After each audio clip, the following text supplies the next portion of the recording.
Bonjour les Gémeaux et bienvenue sur votre guidance générale du mois de décembre.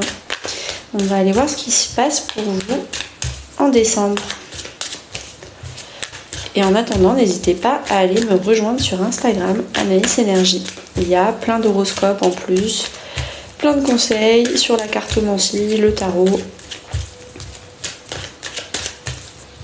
Alors les Gémeaux, qu'est-ce qui se passe pour vous?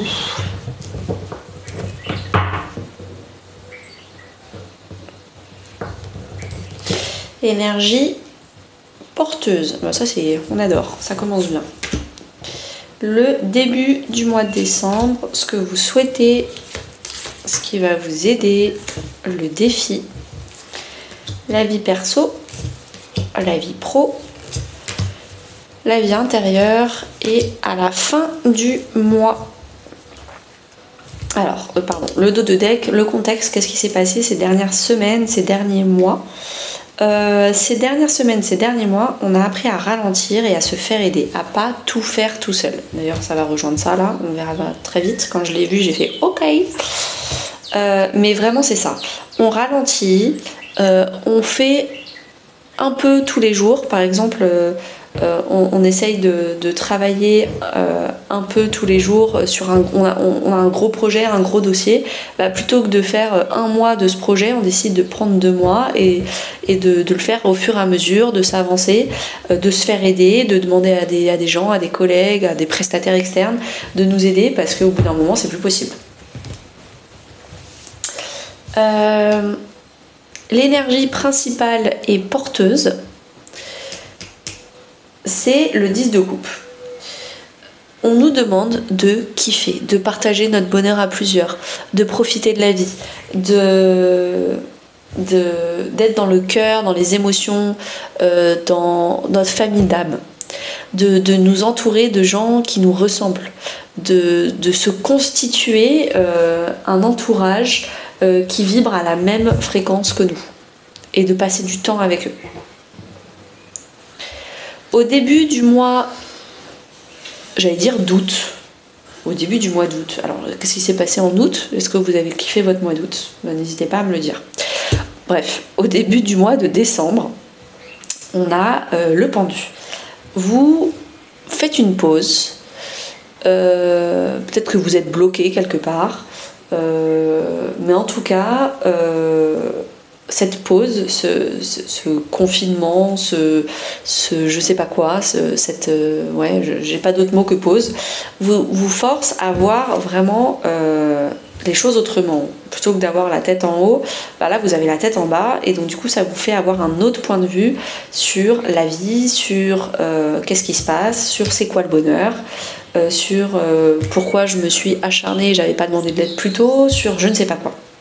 Mais en tout cas, vous patientez, vous réfléchissez, vous avez envie d'un nouveau départ. Donc en fait, avant d'initier ce nouveau départ, vraiment vous voulez regarder votre souhait sous tous les angles. Ce que vous souhaitez, c'est l'as de pentacle. Vous voulez concrètement prendre un risque, investir votre temps, votre énergie, votre argent peut-être aussi, dans un nouveau projet. Je sais pas, vous voulez acheter un bien immobilier, vous voulez déménager et concrètement aller louer un bien immobilier en Thaïlande, qu'est-ce que vous voulez faire? Comment vous voulez le faire? Pourquoi vous voulez le faire? Voilà, ça c'est l'as de pentacle. Ça c'est ce que vous souhaitez, vous voulez concrètement avoir un nouveau départ. Ce qui va vous aider, c'est le roi d'épée. C'est d'être stratège, de pas mettre vos émotions dans l'équation, de mettre les émotions de côté et de faire peut-être un rétro-planning. Ok, si dans 1 an ou 2 ans je veux ça, qu'est-ce qu'il faut que je fasse 6 mois avant? Qu'est-ce qu'il faut que je fasse 2 mois avant? Et puis après 2 jours, et puis machin. Donc ok, aujourd'hui qu'est-ce qu'il faut que je fasse? Et en faisant un rétro-planning, en partant de l'objectif et en décomposant qu'est-ce qu'il faut faire avant cet objectif, là vous aurez qu'est-ce qu'il faut faire maintenant. Le roi d'épée, c'est vraiment peut-être signer des contrats, commencer à lire, à vous informer sur ok, si je veux acheter une maison en Thaïlande, c'est quoi la juridiction en Thaïlande, c'est quoi la loi, est-ce que je peux me faire accompagner, aider par certaines personnes qui sont experts en Thaïlande. Voilà, là on est vraiment dans l'analyse, la stratégie, la décortication, c'est vraiment minutieux. Et c'est ça qu'on vous demande de faire et c'est ça qui va vous aider à concrètement pouvoir appliquer votre souhait, votre nouveau départ. Le défi, c'est le 4 d'épée. Vous n'allez pas avoir de temps pour vous reposer. Vous ne vous reposez pas assez. Tout ce que vous avez envie de faire, ça vous demande beaucoup d'énergie. Peut-être aussi beaucoup de temps, mais les deux ne sont pas forcément corrélés. Il y a des choses où on passe beaucoup de temps et ça nous prend pas l'énergie. Et puis il y a des choses, on peut ne faire que ça 1 heure par jour, ça nous draine. Moi je le sais, je vous donne mon expérience personnelle, que si je fais du sport le matin, tout le reste de la journée, je suis KO parce que je suis pas très sportive. Donc maintenant j'essaye de faire du sport le soir pour ne profiter de ma journée et faire ce que je dois faire de ma journée. Voilà un exemple qui peut vous parler. Mais ça va être votre défi, de trouver de l'énergie, de trouver des moments de sieste, de trouver des moments de repos. Dans votre vie perso, famille, amis ou couple, sachant qu'il y aura une vidéo d'extension relationnelle, c'est une vidéo où l'univers, je tire les cartes, et l'univers nous dit quelle est la relation qu'il faut qu'on améliore. Il faut absolument améliorer une relation ou une dynamique relationnelle ou un comportement de communication relationnelle chez nous. Et qu'est-ce que c'est pour ce mois de décembre? C'est quoi le devoir maison? Et ça, ce sera une vidéo d'extension. Là, d'une façon générale, on a le 7 de Pentacle. Le 7 de Pentacle, c'est vraiment la patience. Donc on nous demande d'être patient avec les gens autour de nous. Pour l'instant, peut-être que peut-être qu'on a déménagé, peut-être qu'on n'arrête pas nous d'inviter des gens chez nous et en fait les gens ne nous retournent pas l'invitation, ne renvoient pas l'invitation et du coup on se retrouve un peu bloqué, c'est chiant. Quand est-ce que nous on va récolter, quand est-ce que nous on va nous inviter, quand est-ce que nous on va pouvoir avoir les résultats des efforts qu'on a fournis. Et on nous dit c'est pour bientôt mais c'est pas pour tout de suite. Donc continuez les efforts, continuez de vous constituer votre famille d'âme autour de vous, des gens qui sont compatibles et sont sur la même longueur d'onde que vous et vous inquiétez pas, ces efforts là pour l'instant vous en voyez pas forcément les résultats concrets mais vous inquiétez pas, ça arrive. Votre vie professionnelle et financière, on a le 10 de bâton. Alors, là, vous êtes à la fin d'un cycle. Un fin d'un cycle où c'est trop fatigant. Déjà, vous avez appris à vous faire aider. Donc maintenant que ces dernières semaines, il y a des gens qui vous aident, petit à petit, jour par jour, ça commence à devenir de plus en plus léger, de plus en plus agréable.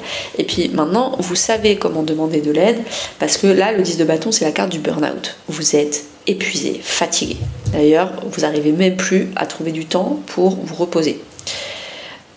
Donc, vous apprenez à déléguer, vous apprenez à plus tout faire, vous apprenez à payer pour sous-traiter.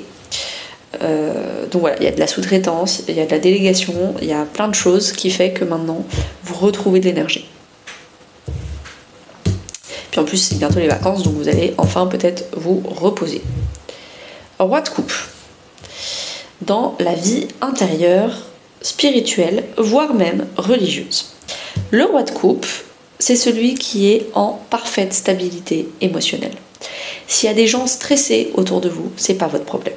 S'il y a des gens qui sont fainéants et qui veulent que vous fassiez tout à leur place, clairement, vous avez compris la leçon. C'est pas votre problème. Le roi de coupe, il sait dire non, il sait dire oui. Il n'est pas influencé par les émotions des autres, par les perturbations extérieures. Imaginons, il y a, je sais pas moi, un attentat dans votre ville, tout le monde est angoissé, tout le monde est stressé. Vous savez gérer vos émotions. Vous ne vous laissez pas happer par les angoisses collectives. Il y a vraiment une maîtrise émotionnelle qui est canon là-dessus. Je me demande même si vous n'avez pas suivi ma formation potentielle où justement je parle de maîtrise émotionnelle. En tout cas, le roi de coupe, c'est vraiment un roi, surtout dans la vie intérieure, qui prouve que vous avez atteint le plus haut stade de maturité émotionnelle. Vous avez transformé tous vos échecs, toutes vos angoisses, toutes vos peurs en expérience. Comment, ok, il y a 3 ans, j'ai vécu ça, j'ai paniqué, blablabla. Comment ne pas paniquer si cette situation revient? Comment, voilà, vous avez vraiment transformé toutes vos émotions négatives en expérience pour ne plus revivre des émotions négatives et essayer de vivre le plus possible des émotions positives. J'en profite que j'en sois dans la vie intérieure. Si vous avez envie d'une guidance ou d'apprendre à tirer les cartes ou apprendre à mieux gérer vos émotions avec un tarot coaching, envoyez-moi un email et je vous envoie toutes les informations. Alors, le roi de bâton, dans la position de la fin du mois. À la fin du mois, on a le roi de bâton, qui est canon pour la vie professionnelle. Le roi de bâton, c'est le meilleur PDG. Donc même si vous êtes en CDI, vous êtes un super bon manager. Vous managez très bien votre temps, votre énergie. Vous avez plein de créativité, de bonnes idées. Tout se passe bien. En fait, vous avez enfin délégué les trucs chiants et énergivores à des experts. Par exemple, c'est vous qui faisiez tout seul votre comptabilité, bah stop en fait. Maintenant, vous avez délégué à un comptable et vous, maintenant, vous avez beaucoup plus de temps et d'énergie pour faire des trucs cool, créatifs, pour avoir des idées, pour... voilà. Vous êtes vraiment... Il y a une apogée professionnelle, vous avez quand même 2 rois côte à côte, c'est pas rien. 3, j'avais pas vu, oui, 3 rois, c'est canon. Il y a vraiment... là, les Gémeaux, décembre, fin d'année, il y a un peu un couronnement. Vous voyez, une couronne. Il y a un couronnement de votre vie. La seule couronne qui manque, c'est le roi de Pentacle. Donc, c'est les résultats financiers. On vous a dit d'être patient pour les résultats financiers. Mais... en même temps, vous êtes sur un nouveau départ financier. Donc si on est sur un as de pentacle, on ne peut pas tout de suite être au roi. D'abord, il y a le 2, 3, 4, 5, 6, 7, 8, 9, 10. Ensuite, il y a le valet, il y a le cavalier, la dame, et ensuite le roi. Donc si vous êtes sur un début de risque financier, c'est normal. Mais tout le reste, vous êtes en maîtrise, vous êtes hyper mature. C'est un peu l'apogée de votre année, un couronnement. C'est vraiment ça. Alors, quelle est la carte qui a voulu sortir? Paix intérieure. Donc ça, on vous dit, ça va être un défi, mais vous allez y arriver. C'est ce qu'en tout cas, on vous dit d'être bien entouré, aussi professionnellement parlant. Hein. Soyez bien entouré professionnellement parlant pour avoir une sérénité émotionnelle, une paix intérieure. Et là, on a quoi? Puissante énergie. Ouais, vous allez retrouver de l'énergie. Vous allez retrouver toute une batterie de l'énergie parce que vous allez déléguer et vous allez apprendre à dire non et ça va être un couronnement pour vous à la fin de l'année. C'est canon les Gémeaux. Je vous souhaite à tous une très belle journée et à bientôt. N'hésitez pas à me mettre en commentaire si cette vidéo vous a parlé.